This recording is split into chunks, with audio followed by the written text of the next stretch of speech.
Ask yourself what you would do if you weren't afraid, and then go do it.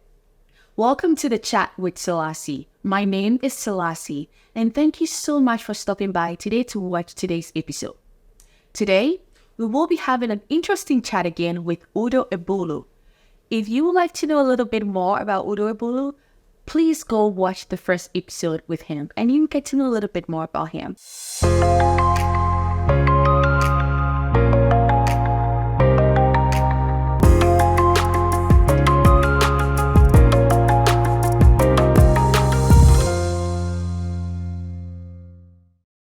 Today we'll be talking about how he moved to Atlanta without any support system here. Yes, he knew a couple of people, but he did not have family or someone to support him or get him on his feet. But he still decided to take that risk, and then he moved. So I hope you enjoy. Hi, Udo. Thank you again for coming and having a chat with us again. I appreciate you. Yeah, thank you for having me. Great. So you moved to Atlanta without any, support system, strong support system. I moved here, without friends or family, and you moved here for your passion, to follow your passion, which is acting and filmmaking. What in this world made you do that? Because, you left the comfortable, which is, where you have family, where you have friends, where you grew up, and then you moved to this unknown. What made you do that? Well, it was knowing that in order to obtain the most rewarding things that come in life, you're going to have to take the biggest risk. The best things in life don't come easy. So I always remember that. And if you want something, you got to go get it. And you got to be willing to die for it. You got to be willing to die for it. Not to say I encourage dying, but it's got to be something you feel like you can't live without. So I knew that in order for me to get to the next level with the acting and filmmaking thing, I was going to have to leave the area that raised me. Why did you choose Atlanta? Because, there is LA, there is New York. So why did you choose Atlanta? When I was in graduate school, I was taking a multimedia storytelling class which involved the making of student film. And my professor at the time, Tim Reed, in the beginning of the class, she was asking us what are some of our goals as far as in the media industry. So I told him that at that time I told him I wanted to move to LA, to continue the acting, the filmmaking thing. And he suggested that even though LA is the main place to be, Atlanta might be a better option at the moment because one, it's more affordable, and two, I'll have a better chance of getting opportunities as opposed to LA, because LA is only, for the most part, they're only going to go to the people that are established. There's more opportunities to climb up the ladder. And how long I needed to hear. Okay, so that made you choose Atlanta. choose Atlanta. And did you have a job that you moved here with? No. So you moved here without a job? Yes. Wow. Did you have someone to stay with when you moved here? Did you stay with someone? I got an apartment before I got anything. So you got an apartment by yourself without a roommate? Yeah. Okay. All right. That kind of sounds like, me a little bit, but I did have a job. When I moved here, I was working from home, but I knew that I was going to let go of that job soon. So when you moved here, were you, scared or, at all in any way? For a brief second. What scared you? The unknown. The unknown. Yeah. Just starting a new environment. Okay. But I'm brief. I can blank it all over. Okay. When did you develop your love for acting and filmmaking? In my early 20s, like 22, 23. what made you start that? What made what made you say you want to become an actor? You know, like you actually would want to pursue this as a career, not just a passion, but a career. After I failed my first semester in college, and I was taking accounting, I was like, yeah, I like this accounting stuff. Why am I failing and keep on trying it? If I'm gonna do something and fail at it, let it be something I actually love and I'm interested in.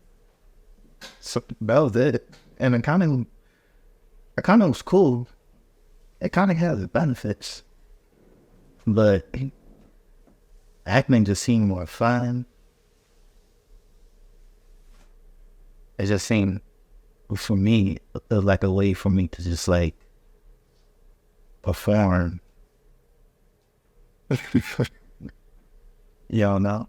No, so You shook your head. no, so you wanted to be an actor because it was more fun and just a way for you to perform. Like, is that, would you say those are the reasons you want to be an actor? Initially, and I ain't gonna lie, I didn't want something fame to look cool. You wanted something like The fun? fame. Oh, the fame and to look cool. Yeah. Okay. It look cool, that'll be cool. Okay. And now, have you seen that in order to gain that fame and, all that looking coolness, like it's kind of like a hustle, like you have to some of it involves waiting a lot, not booking, what has been your internal experience with that? Because I feel like sometimes actors, we go through depression and then, we go through a lot of that just because we are not booking or we don't have agents or, stuff like that. Has it just been fun for you, like your process just being in Atlanta? Before I got to Atlanta, I wasn't really trying to do it for the fame anymore. Because I didn't mature, and if you're doing stuff for the fame, that means you're doing it for other people's approval and validation and stuff. So that stopped being a reason a long time ago. Once I got to once I actually got into more acting, just learning more about life, the idea of saying celebrity, all that. That's no longer a big reason why I want to do it anymore. Okay.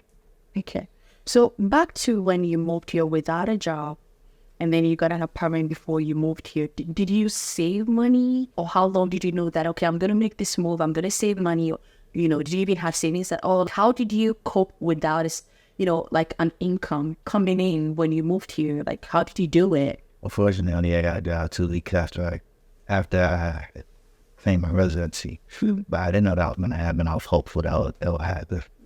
So, there was a time where, probably a lot of people still say that now, but they always say, you got to save up to $8,000, $10,000, before you make that move. And I was really going to do that because if multiple people were saying it, you should believe that, you know what I'm saying? But then I had one of my older cousins, not by blood, but just by, family, our family were close. He told me something that changed my perspective. He was like, how long it's going to take to raise up to $10,000 without an unexpected emergency that require a lot of money, bills, sometimes things that can happen with your employer that are out of your control, whether it's like a layoff or whatever. Things happen.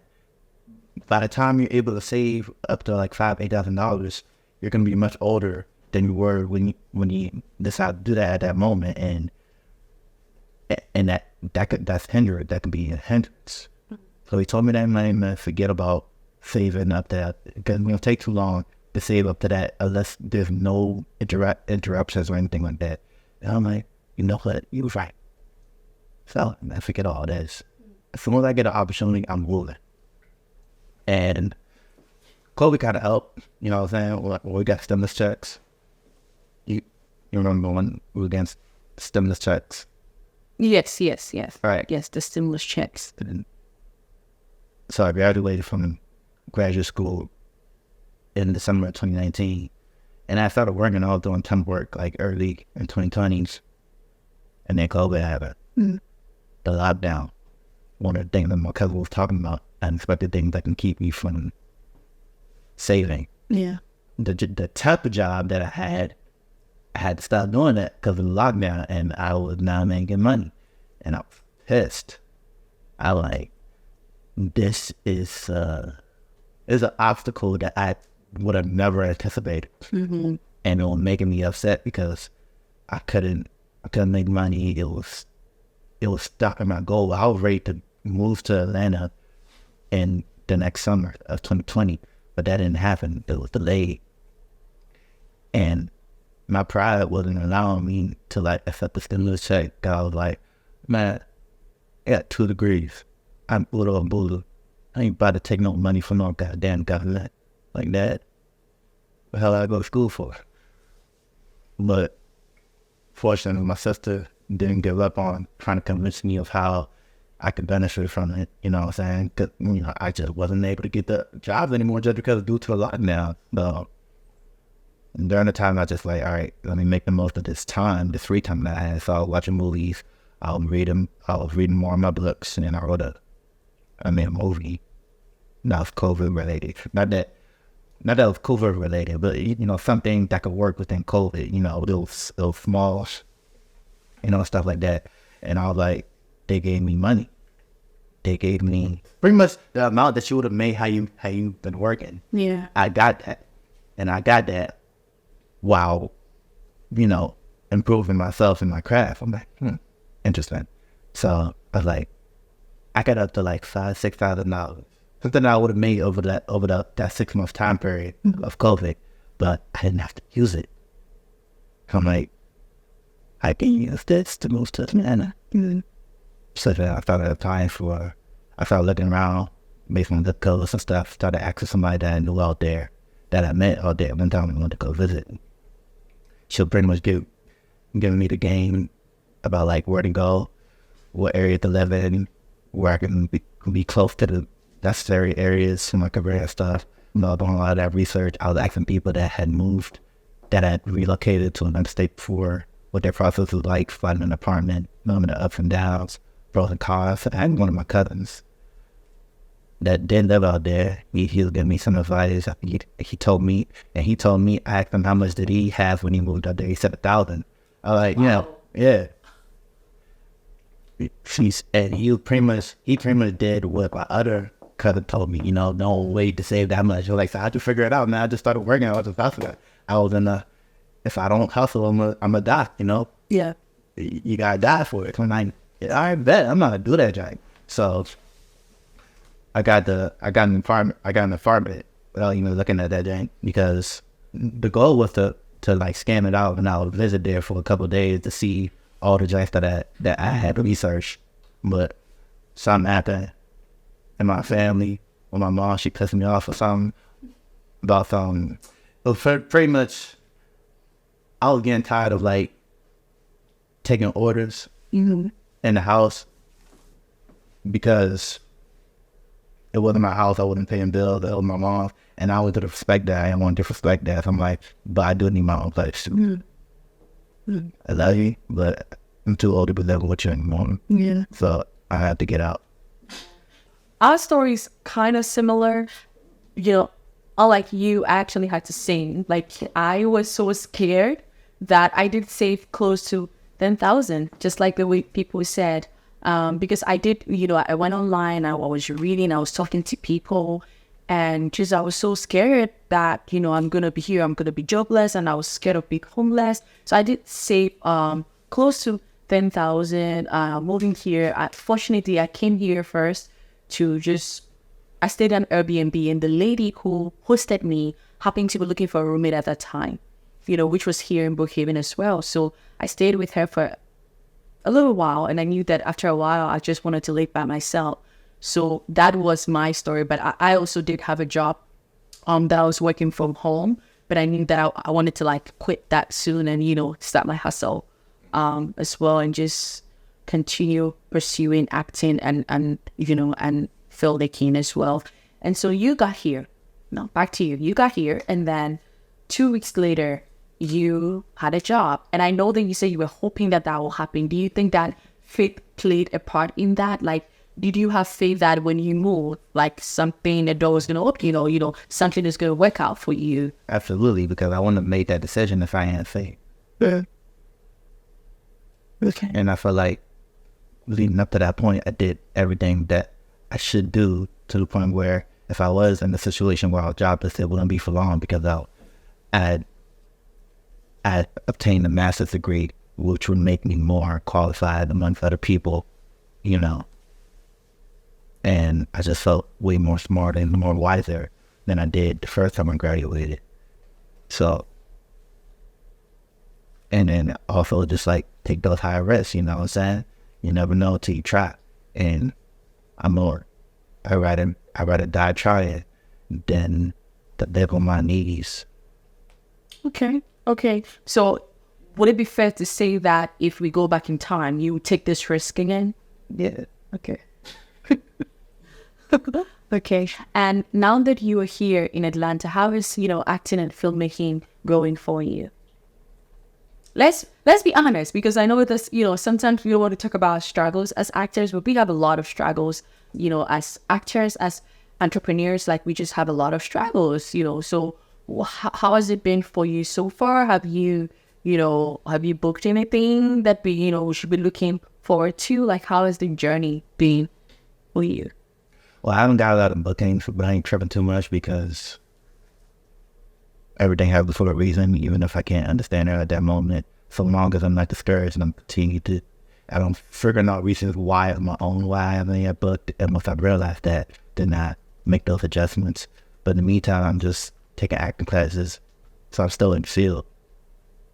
I'm working on my craft, getting better. That's part of the reason why I haven't booked yet. Maybe life doesn't feel like I'm where I need to be at to get these roles yet. So just keep on training, keep on writing, keep on making that money. You're playing small right now because aside, waiting on someone to give you a role, I know that you're a writer, you're a director, and I know that you have been doing your own stuff. So let's talk a little bit about that. What motivates you to write your own stories? And, because I've seen your work. I've seen how you can write stuff and just make it very professional. What gets you into doing that? One of the reasons we're not waiting on other people to book me. Not waiting on other people to book you, okay? Yeah, now what led to the first thing I would been in. I was like, I saw how Will Smith, and I was like, Will Smith and Martin Lawrence are like my biggest inspirations after watching Bad Boys 2. Like, yeah, that's all I want to be like. I want to be like that. They don't. So, how like Martin Lawrence, he spent some time in PG. Who? Martin Lawrence, he spent some time in county, which is pretty much the county in Maryland. I was like, that's dope. That's probably why I can relate to him to a certain extent. You know what I'm saying? Because he spent time in my area. And I saw how he did it. He went on a talent search. Those talent search, even though something could be like a scare. Because I tried that, Jake, and it didn't work. But I was like, okay, so that didn't work. And then I tried like the open mic stand-up comedy route. Because, my Lawrence, he's a comedian. I'm like, when people have suggested I do it. So I'm like, all right, let me try that. I ain't gonna get it. So acting is when you... No, I mean, to break into acting. I was trying to figure out ways that they did it based on people that I looked up to. So I was like, all right, so Martin Lawrence's ways, they ain't working for me. So I need to find another way. So, and now, like, I looked at the Fresh Prince and stuff. I'm like, Will Smith. The show is pretty much a fictionalized version of him, his life and his person. Well, not necessarily his life, but his personality. And I'm like, all right, let me try that. And let me write my own story and put myself in it. And that was the start of me realizing I could write and produce. I'm like, okay, I know I really want this. I've already tried a certain number of ways that didn't work, but I wasn't discouraged. So that's what got me into the writing. And plus I wasn't getting experience. One thing I've learned, whether it's like getting roles in acting or just getting jobs, the interviewers or the people that doing the auditions, a lot of times they don't tell you why you get the role. And I, for one, I want to hear it. Now I understand why they ain't gonna tell you, but I want to hear it so I will know what not to do in the future. So I was upset with that. I'm like, dang, y'all not even giving me a chance. Y'all not even giving me a chance. Now, is it because I didn't convince you enough, or I just have an experience? I'm like, it's all good. I'm gonna create my own experience. I'm gonna show y'all. Y'all should give me a chance. So Yeah, and from there, I've always been creating. I actually learned to love writing and love producing and love directing. So now it's a part of me. And not something that I saw myself doing, but now I don't want to stop doing it. So that's also another thing. And like, if I'm not, I mean, of course, I'll still like the book, but in the meantime, I'm still find a way to get myself involved. Wow. If that answers the question. No, yeah, it definitely does. So I'm guessing that you are really liking Atlanta, even though it comes with some struggles, some hustle here and there, which is everywhere, right? So do you feel like you've made the right choice by choosing Atlanta, and now, of course, you've made friends and you build like a family for yourself here, so you do have a support system now. Would you advise people to move to a place where they think that their passion or their career or their dream or whatever can, become a reality, or will aid into their dream becoming a reality? Would you advise people to do that? Or would you advise people to even move without a job or without enough income like you did? I'd only advise it if you weren't scared to fail, if you weren't scared to die, if you weren't scared to lose, if you have enough confidence that you will make it, then I advise it. Because if you have any sort of doubt, it goes back to the subconscious thing. The subconscious will make sure you don't make it if you don't believe you will. If you believe you don't make it, your subconscious, and dare I say, the world will find a way to make that thing happen. At least if the world feels like it'll help make them a better place. It's something I've learned recently, and I didn't realize it until some people were like saying it to me, and they were telling me, because I guess they see that I'm the kind of person I am. I make an impact, and I didn't realize it because I was just doing it because I wanted to do it. But yeah, manifesting. You gotta manifest it. If you believe that something is worth going after, get your ass up and go after it. Go after it. Now,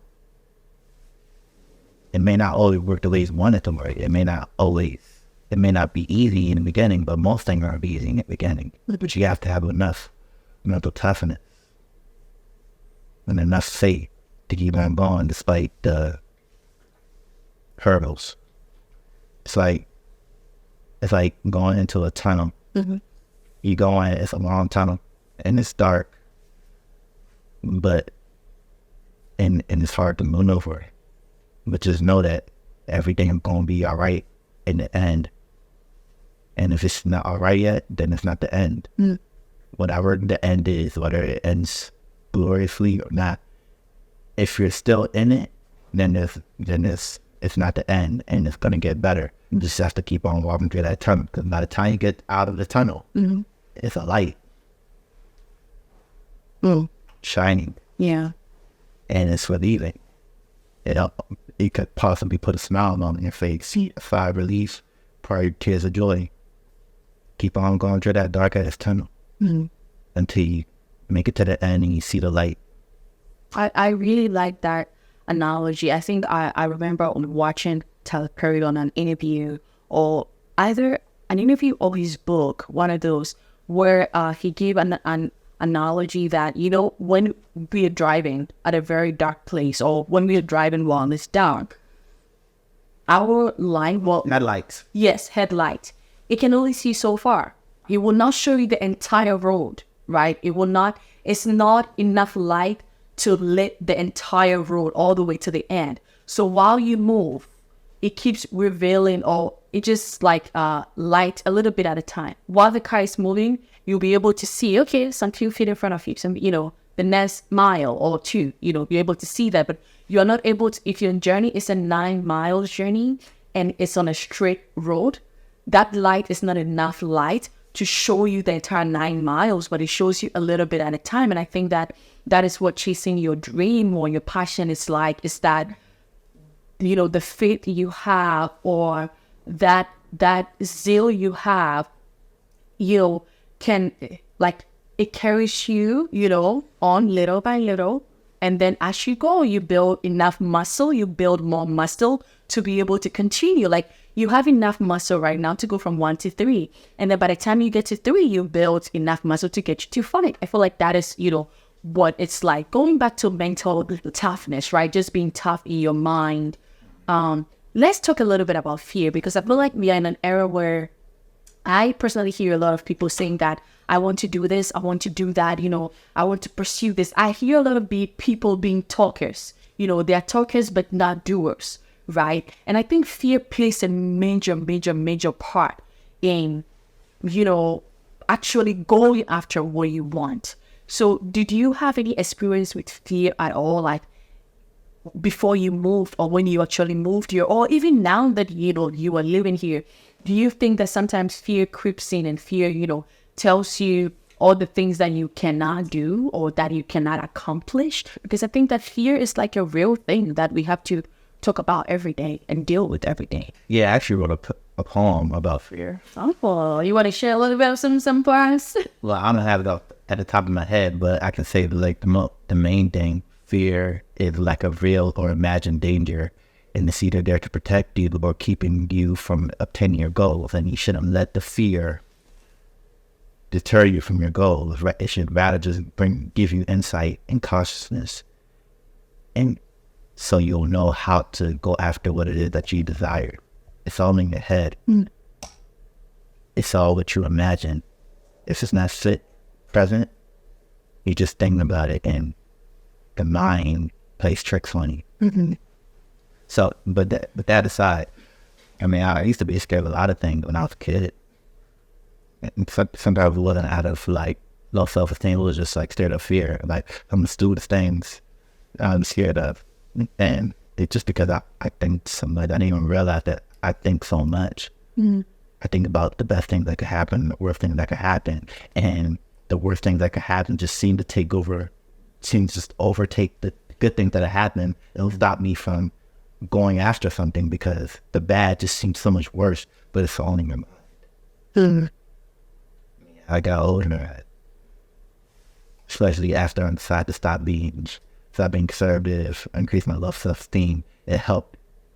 I started to fear less, not necessarily I'm fearless. I just didn't fear as much as I used to. Because sometimes fear is good. It's just supposed to protect you, honestly. It's not supposed to stop you from doing what you want.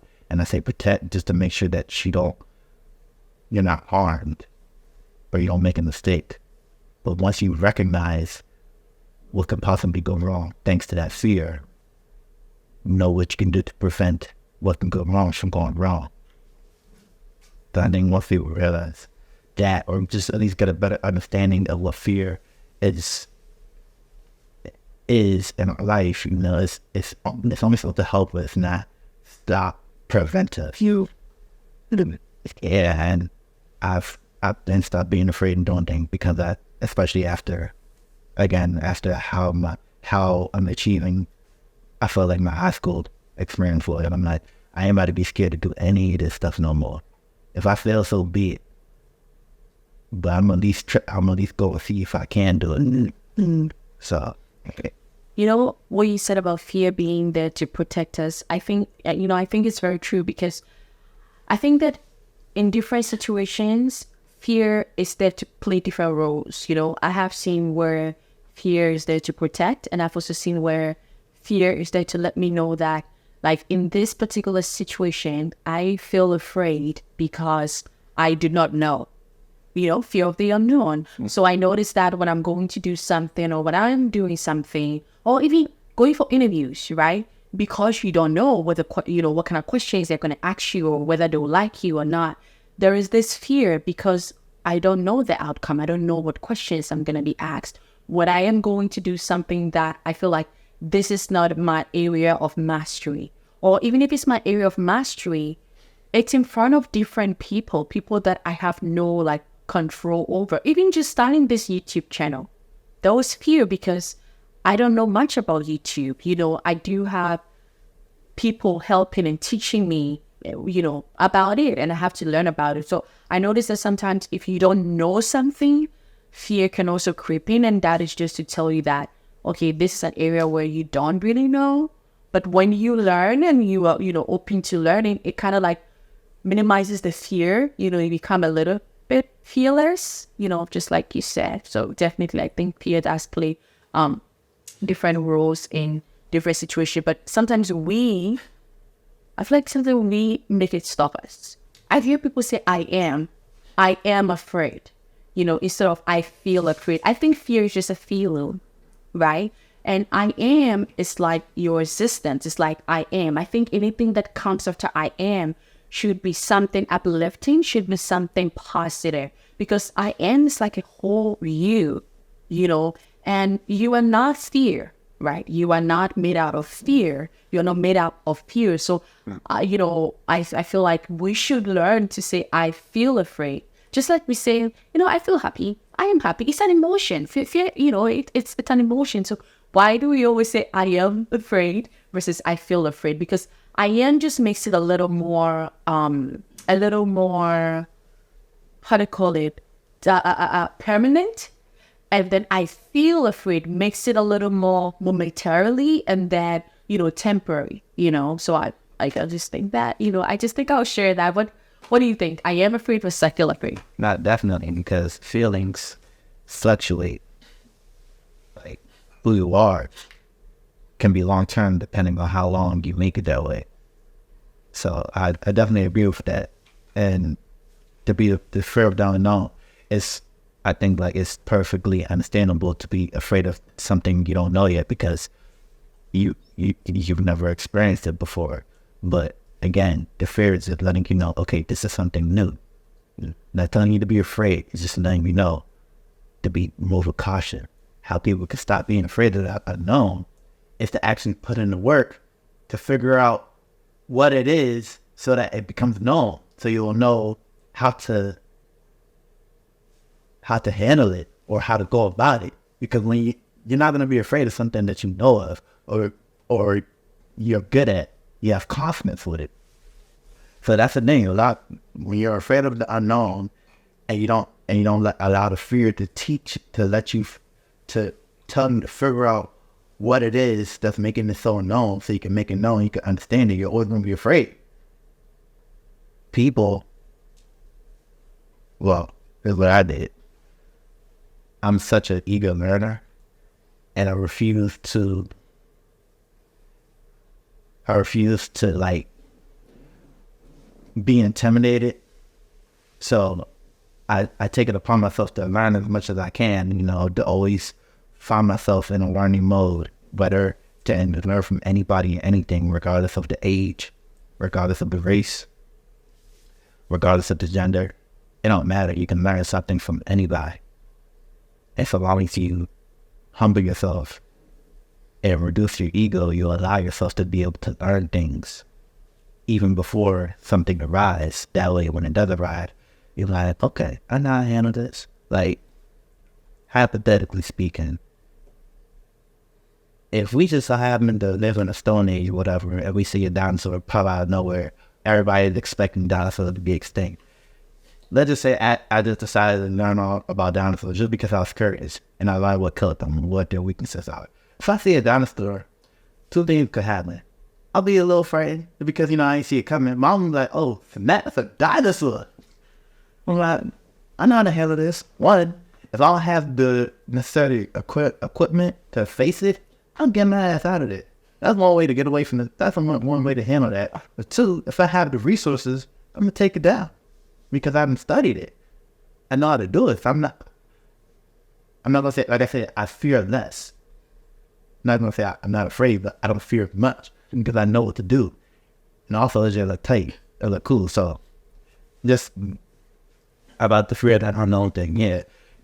You can start off fearing it because you're unknown, but you can fear it less if you know how to handle it or know what to do with said unknown, make it become known. So, Do you currently have an agent? Like, because I know you said you haven't booked like anything big yet, but do you have an agent at the moment?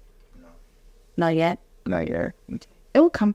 It will come with all the bookings because I see how hard you work. And, you aside the fact that you're a good person, you are actually very determined and you're doing the work. So I can only wait to see all the good things that, all the good and big things that are going to happen for you. And I hope that when they come, you will still know me. It's either we make it together, one of us make it before the other one, and then help the other one. But I hope that when you make it before me, you still know me, or at least you pretend to know me. That will be awesome. Do you have any final words to tell the people? Someone who is looking to make a big move or a small move, to follow their dreams or something that they've always wanted, but feel afraid to do it. Well, if you want to go after your dream, then do it, because maybe that dream is what God put you on earth to do. And if you happen to live to the point where you're old enough to remember your early years, you want to have as minimal regrets as possible. So while you're young and you have the energy and the availability and the resources to do everything you can to accomplish your dream, do it. Because I don't know what it's like to be, over 50 or 60, but from what they tell me, they wish they would have followed their dream when they were my age. So I don't need experience to teach me that. I don't need self-experience to teach me that. That's why I said I learn from anybody, regardless of how old they are or where they come from.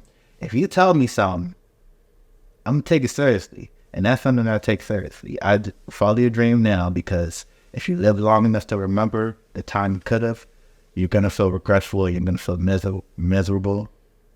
You're going to hate yourself, and it's just going to do more harm than good to your mental and stuff. So, yeah. Thank you so much, Udo. And I'll just end by saying that all the good things, all the beautiful things, all the wonderful things that you want, they are all on the other side of fear. And don't forget, we will always live with fear. Fear is here to live with us. The question that I'd like to leave you with is, can you do it? Doing it afraid, or being afraid, or in the presence of fear? Don't forget, fear is just a feeling. It's communicating something to you. When you listen hard enough, you will know what fear is telling you. And every beautiful thing is on the other side of fear. Thank you for watching the Chat with Selassie. Again, my name is Selassie, and you have a joyous, joyous rest of the day. Bye.